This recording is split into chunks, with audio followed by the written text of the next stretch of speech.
photo हेरेर होला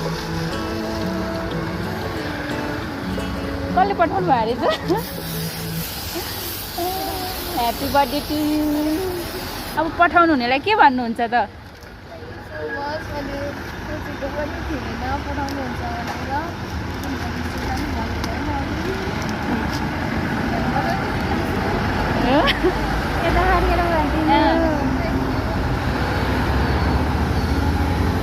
ल राम्ररी बर्थडे मनाउनु ल ह्याप्पी बर्थडे टु यु